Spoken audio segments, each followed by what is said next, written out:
Have you ever sat in a quiet room, perhaps late at night, and let your mind drift back through the years?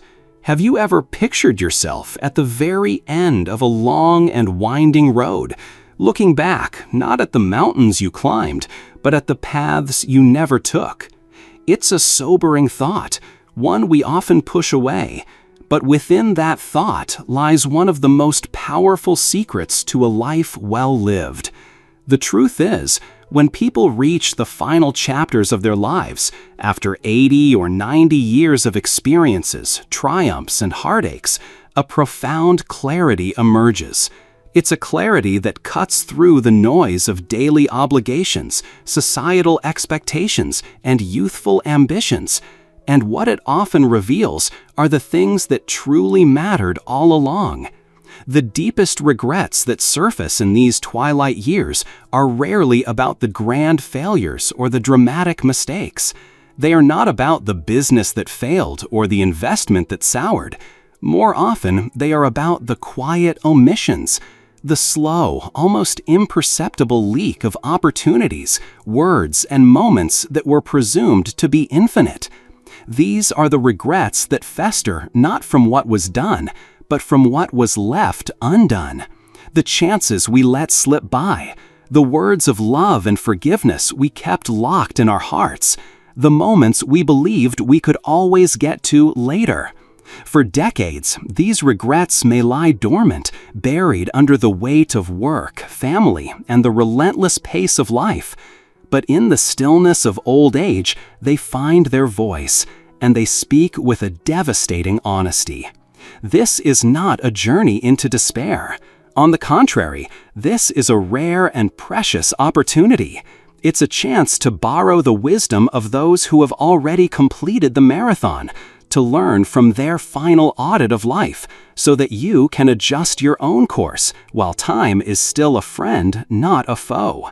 By understanding what so many people wish they could go back and change, you are handed a map, a guide to making different choices today, tomorrow, and for all the years to come. Today, we will delve into 6 of the most universal regrets that people carry with them after the age of 80. These are not random anecdotes, they are recurring themes, echoed in the hushed conversations of nursing home corridors, in the tearful confessions to palliative care workers, and in the profound reflections that only a lifetime of perspective can provide. They reveal the fundamental human needs that persist when all else has faded away. If you find yourself anywhere between the ages of 55 and 80, or even if you are younger but committed to living a life of intention, this is for you. Because there is time. Time to heal, time to connect, time to change, and time to live a life with fewer ghosts of what if. And I urge you to stay until the very end, because the final regret we will discuss may be the most surprising and arguably the most crucial of them all. Let us begin. Regret 1. The slow surrender of health. Of all the truths that come into sharp focus with age, one of the most painful and consistently expressed is this: I wish I had taken better care of my body when I still had the chance. This isn't a simple lament about a specific illness or a sudden injury. It's a much deeper sorrow, born from the slow, creeping erosion of personal freedom and independence, a loss that catches so many by surprise. The simple ability to walk through a grocery store without leaning on a cart, to climb a flight of stairs without a sharp pain in the knee, to cook a favorite meal without exhaustion, or to simply get in a car and drive to visit a friend. These are the currencies of freedom in daily life, and they are the very things people mourn most profoundly when they are gone. These abilities don't vanish in a single dramatic event. They fade. They slip away so gradually, so quietly, that we barely notice the transaction. This slow fade is often the direct result of treating health as an afterthought, something to be addressed later when a problem becomes too loud to ignore. The wisdom passed down from generations of physicians is that the most powerful medicine is prevention. Yet for much of our adult lives, we operate under the illusion of permanence. Exercise feels like an optional chore, not a vital deposit into our future mobility. Regular checkups are postponed in favor of more pressing deadlines. Our diet becomes a matter of pure convenience rather than conscious nourishment. When you're in your 50s or even your 60s, the body is remarkably forgiving. You can get away with it, or so it seems. But the bill for those decades of neglect always comes due. By the time you reach your 80s, the choices made in your youth and midlife have compounded, and they manifest in ways that are impossible to ignore. Bones become more brittle, muscles atrophy, balance becomes a precarious challenge, and the reservoir of energy you once took for granted seems to have evaporated. I once had a long conversation with a woman named Evelyn, a vibrant 84-year-old who had spent most of her life as an avid gardener and walker. After she retired at 67, her routine slowly disintegrated. The daily walks around the neighborhood became weekly, then monthly. Home-cooked meals were replaced by frozen dinners for the sake of ease. She dismissed her doctor's warnings about her steadily rising blood pressure as mere fussing. At the time, each individual choice seemed insignificant. But now she requires a walker to navigate the short distance from her bedroom to her kitchen. "It's not the physical pain that I regret the most," she told me, her voice trembling with a mix of frustration and sorrow. "It's the freedom. I gave my freedom away, piece by piece, without ever realizing I was doing it."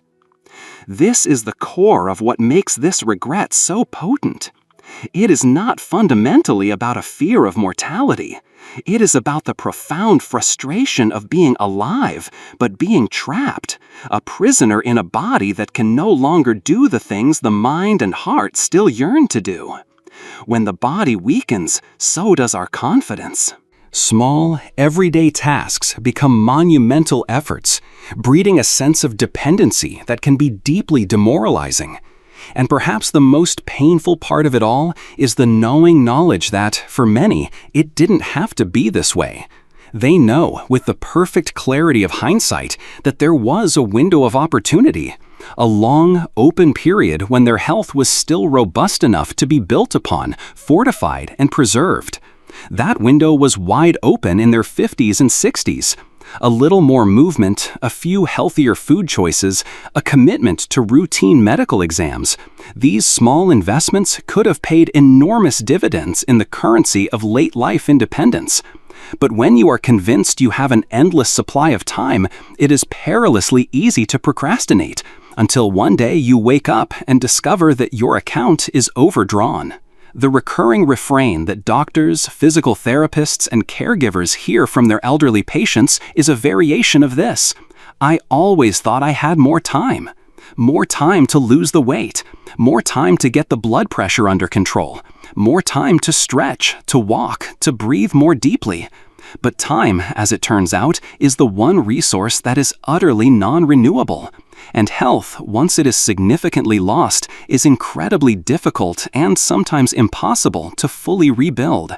So, if you are reading this today and you can still walk without assistance, lift your own groceries, or stand for 10 minutes without discomfort, I urge you to recognize that for the profound blessing it is, but also see it as a warning. Because every single day you choose to move your body, to nourish it well, to get adequate rest, and to check in on its status, you are actively protecting your future self. You are defending your future freedom. The body will inevitably age. That is a non-negotiable part of life.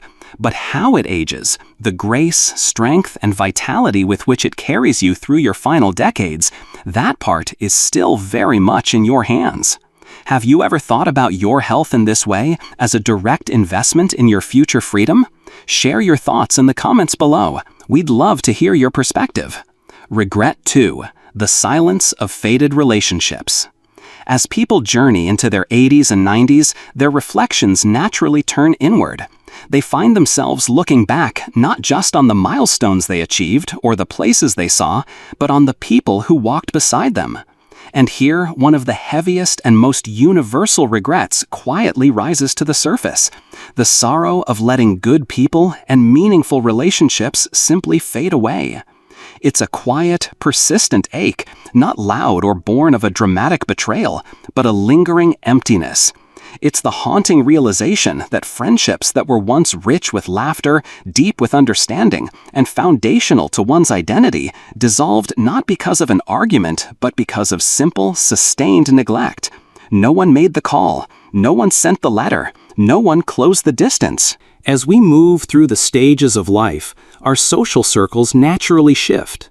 People move for jobs or for love. Families grow in different directions, creating new centers of gravity. The demands of a career and the responsibilities of raising children can consume our time and energy, leaving little left for nurturing the connections that once sustained us.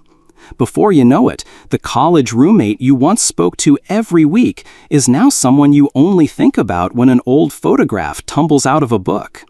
The cousin you spent every summer with as a child becomes just a name on a holiday card list. Slowly, unintentionally, we allow these vital connections to evaporate like morning mist, assuming they will always be there to return to. But what strikes so hard at 80 is not just the absence of those people. It's the gaping void of the memories you never got to make. It's the holidays you could have shared, the inside jokes that were never created, the stories you'll never get to tell, and the wisdom you'll never get to exchange. And worst of all, it's the lost chance to say the things that truly matter while the person was still there to hear them.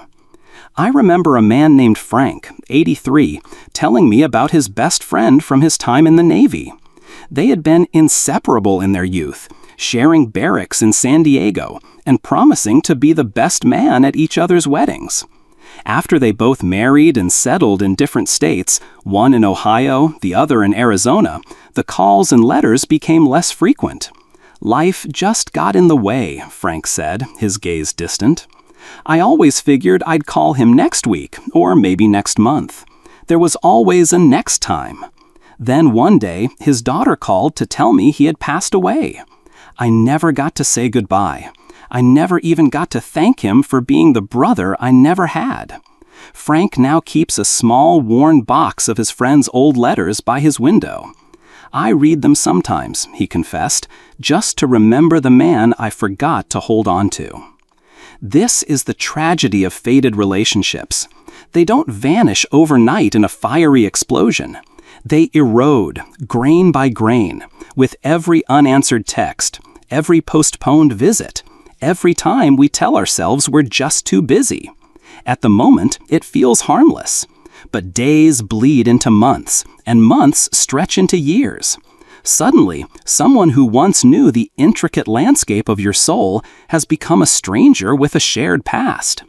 Doctors, nurses, and counselors who work with the elderly hear this sorrow expressed in countless ways. It's not always spoken in direct terms, but it's present in the long, thoughtful pauses, in the stories that begin with, "I had a friend once," and in the eyes that drift toward the window when a familiar name from the past is mentioned. There is a profound hunger for connection in later life, a hunger made all the more acute by the realization that the people who mattered most are no longer just a phone call away. But this regret isn't just about losing other people, it's about losing a version of ourselves. With each faded friendship, we lose the person we were in their presence. We lose the us that laughed until we cried over a silly movie. The us that felt completely seen, understood, and accepted without condition. When we let those relationships go, we are inadvertently letting go of pieces of our own history, pieces of our own identity. If there is someone who has been on your mind, an old friend, a sibling you've drifted from, a neighbor you miss, I implore you not to wait for the perfect time. Reach out today. A simple text message, a short phone call, even a handwritten note can be the key that reopens a door you thought was locked forever. And if a relationship is truly beyond repair, or if the person has already passed, honor their memory by strengthening the connections you still have. Choose to be the one who reaches out. Because when you're 80, you won't regret the arguments you had nearly as much as the deafening silence that followed. You'll regret the empty space where love, laughter, and companionship could have lived, if only someone had been brave enough to speak first. If you found these insights valuable so far, please let me know by commenting with the number 2 below. And if you haven't already, I encourage you to subscribe and turn on the notification bell. Your support allows us to continue creating meaningful content designed to inform and inspire. Regret 3. The unbalanced ledger of work and life. Among the many truths that crystallize in the clarity of old age, one of the most quietly heartbreaking is this: I spent far too much of my life working and not nearly enough of it truly living. This regret doesn't exclusively come from those who detested their careers. In fact, it's often voiced by people who were proud of their work. They felt a deep sense of accomplishment in providing for their families, in building a business from the ground up, in contributing something of value to the world. But when all is said and done, when the accolades have faded and the office door has closed for the last time, what remains is not the memory of promotions or paychecks. It is the stark awareness of the time that slipped irretrievably through their fingers. People look back over the landscape of their lives and see the ghostly outlines of the moments they missed, the countless school plays and soccer games they couldn't attend, the family dinners that were rushed or skipped entirely to answer one more email or finish one more report, the Sunday afternoons that blurred into a state of pre-Monday anxiety. The cost of that constant trade-off, time for money, presence for productivity, doesn't fully reveal itself until much later. It hits you when you're sitting in a quiet house, the children grown and gone, with a calendar that is suddenly wide open, and you wonder with a hollow ache where all the years went. Consider the story of James, a man who, at 85, could look back on a remarkably successful career. He had built a thriving construction business from nothing, working punishing 12-hour days for decades. He put his 3 children through prestigious universities and ensured his family never wanted for anything material. He rarely, if ever, took a real vacation. He was always on call. He perpetually promised his wife and kids that he would slow down next year.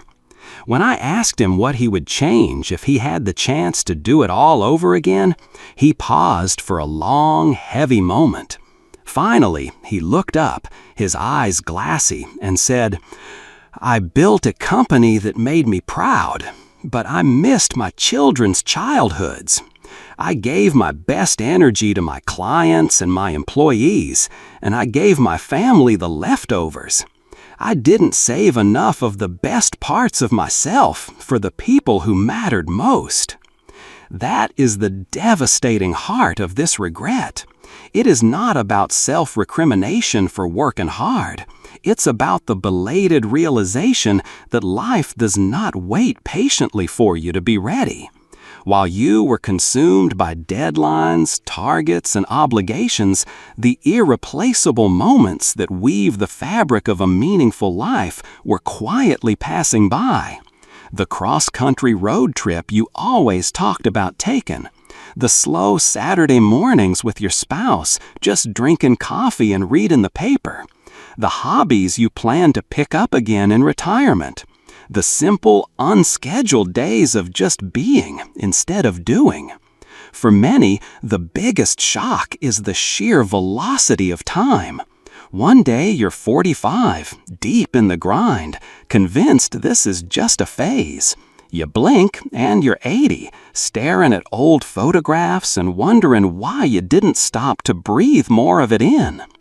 This regret is a common theme in conversations with therapists and counselors who work with older populations.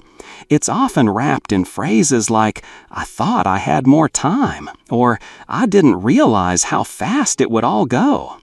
It's so easy to fall into the trap of believing that professional success and financial security are the primary ingredients for fulfillment. But what a lifetime of perspective reveals is that success without presence feels hollow. In the end, this regret is not just about lost time. It's about a deficit of memories. It's about the photo albums of the mind that are thinner than they should be. And the saddest part? Most people don't even realize it's happening until they finally retire and find themselves adrift, having forgotten what brings them joy outside the structured world of work. If you are reading this and feel caught in that same relentless cycle, I urge you to ask yourself a hard question. Are you building a life you will be proud to remember, or simply a resume you'll be proud to have? Because one day, the emails will stop, the deadlines will vanish, and all that will remain is what you chose to do with the precious, unscripted hours that were truly yours. If this message is resonating with you and you believe it's a conversation worth having, please take a moment to hit that like button. It's a small gesture that helps this content reach more people who might need to hear it today. Regret 4. The weight of unspoken words. If there is a single regret that cuts to the very core of our human experience, it is the memory of words left unsaid. In the final years of life, many people look back not with remorse over the things they said in anger, but with a quiet, profound sorrow over what they held back. The "I love you" that felt too vulnerable. The "I'm sorry" that pride wouldn't allow. The "I'm proud of you" that was thought but never voiced. The simple thank you for a lifetime of small kindnesses that was meant to be expressed but never found the right moment. These are not dramatic, theatrical regrets. They are soft, lingering wounds that only truly begin to ache when the opportunity to speak those words has passed forever. For many, especially those from older generations, emotions were often treated as a private matter, something to be managed and contained. They were raised with the implicit understanding that stoicism was a sign of strength, that showing too much feeling could be perceived as weakness or vulnerability. But one of the great ironies of life is that the very things we withhold to appear strong can become the heaviest burdens we carry. It's not about grand speeches. It's about the small, authentic expressions of the heart that build bridges, heal rifts, and affirm connection. And after 80 years, when time is short and the people you love are gone, the weight of those unspoken words can feel immense. Let me tell you about a man named George. He was 82, a widower living alone in the small house he and his wife Margaret had shared for nearly 60 years. Margaret had passed away 2 years earlier, and George loved her with a depth that was apparent to anyone who knew him. But like many men of his era, he was not a man of many words when it came to his feelings. "She knew how I felt," he once told a visiting nurse. I wasn't good at saying it, not like I should have. I just assumed she knew." After she was gone, George developed a new routine. Every evening, he would sit in his favorite armchair, facing a framed photo of Margaret on the mantelpiece, and he would talk to her. He would tell her about his day, about the birds at the feeder, and about how much he missed her. He once confessed, his voice thick with emotion, "I'm saying it all now. I tell her I love her every single night. But God, I wish I had said it more when she was sitting right here, where she could hear me." That is the kind of regret that doesn't shout. It whispers in the quiet moments of solitude. It's the letter you always meant to write to your parents. It's the phone call you should have made to your estranged sibling. It's the hug you could have held for just a few seconds longer. These missed opportunities for expression live on in the heart, and over time, they collect like a fine layer of dust on the soul. Always present, a constant reminder of what was left undone. Hospice nurses and therapists will tell you that toward the end of life, their patients rarely ask to see their diplomas or their bank statements. They ask for their children. They ask for their spouses. They ask for their oldest friends. And in those final precious hours, the conversations are not about accomplishments. They are about feelings. They are about the truths they carried for too long, the affection they rationed too carefully, and the forgiveness they were too proud or too stubborn to offer. This regret is not about failure. It is a profoundly human experience. We operate under the assumption that there will always be another chance, another holiday, another tomorrow. And then, suddenly and irrevocably, there isn't. The opportunity vanishes, and with it, the chance to bring peace and closure not just to others, but to ourselves. But here is the beautiful, actionable truth. For you, it is not too late. If there is something you are holding on to, a compliment for a friend, an apology to a family member, a confession of love, a declaration of gratitude, say it. Say it now. Even if the moment feels awkward, even if it's been years, even if you're not sure how it will be received. The truth is, people very rarely regret speaking from the heart. But the landscape of old age is littered with the ghosts of those who regret their silence. Because when you are 80, looking back on a lifetime of moments, it won't be the perfectly crafted words you remember. It will be the moments you dared to be vulnerable and speak your truth, and the aching silence of the moments you did not.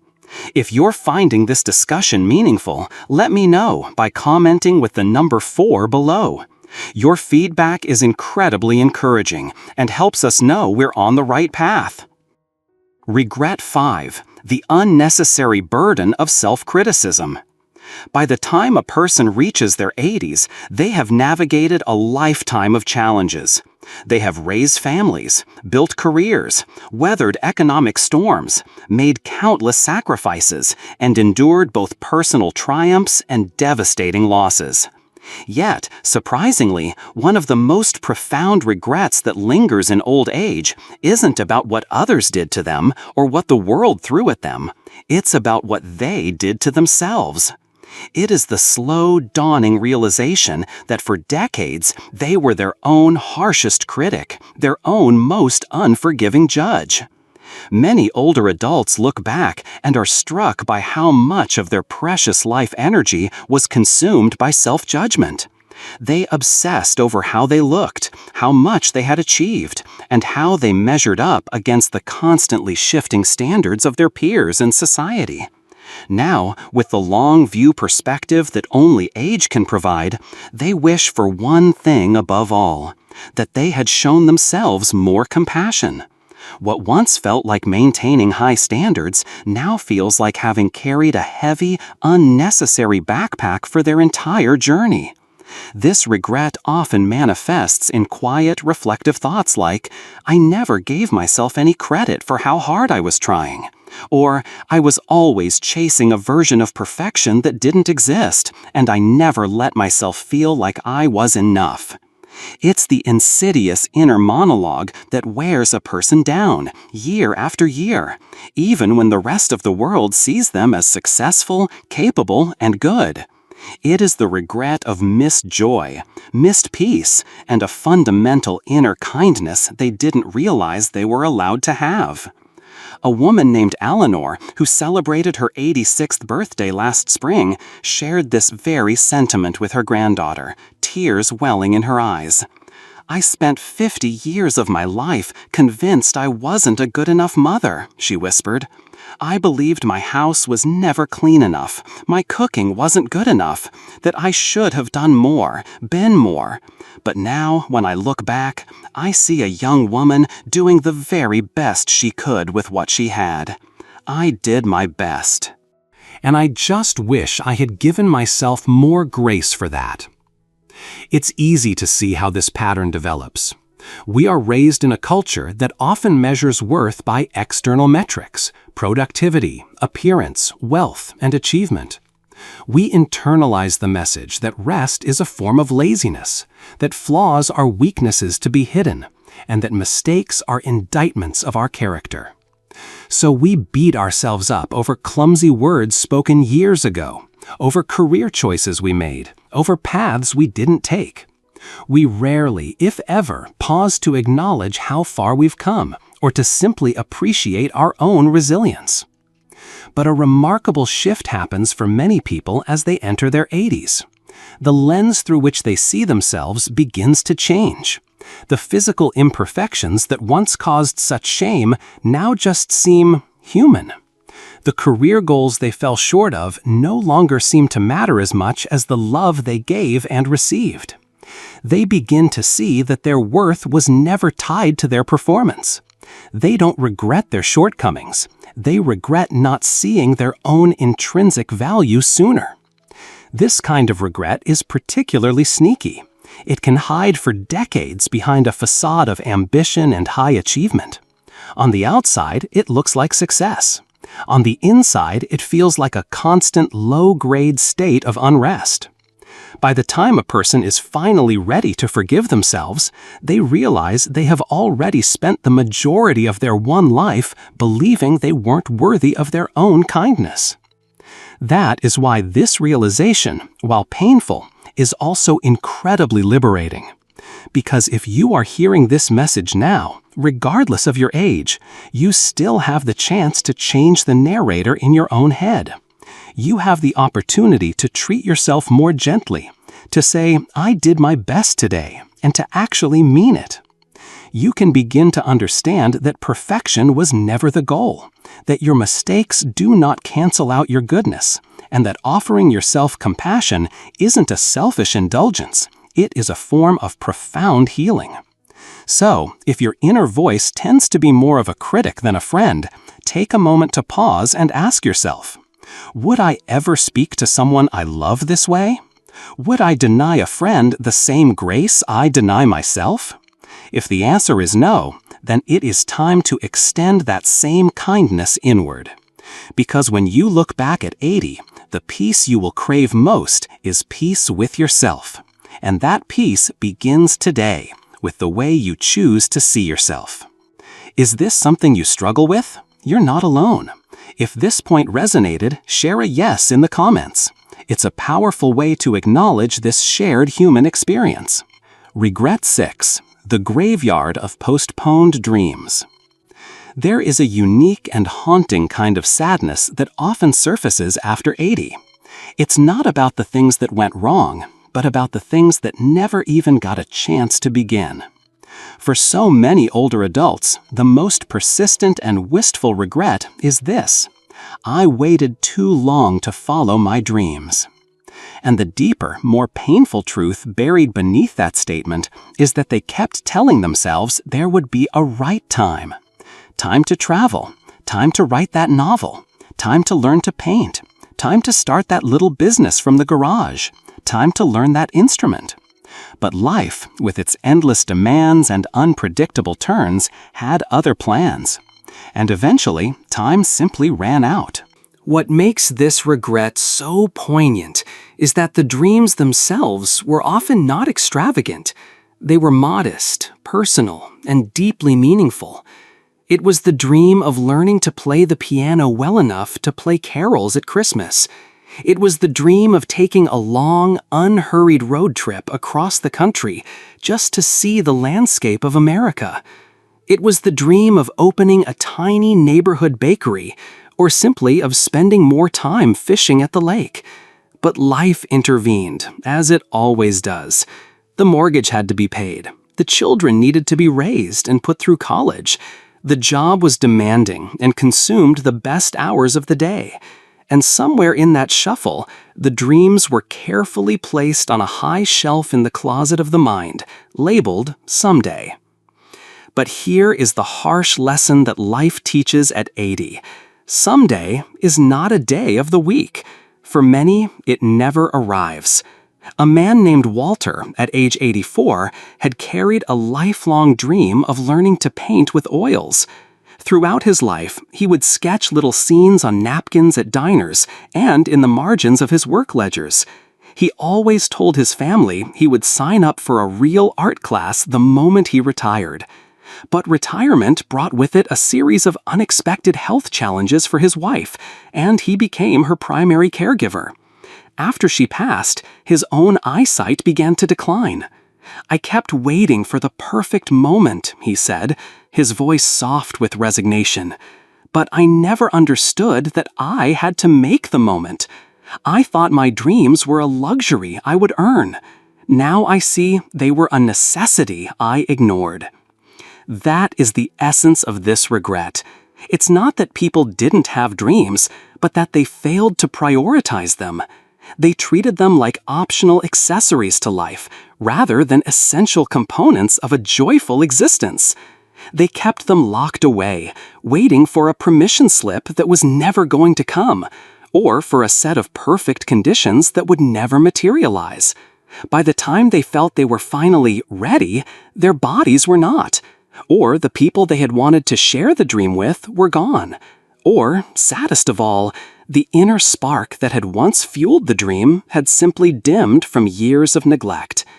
This regret often hides behind phrases like, "I always wanted to," or "if only I had."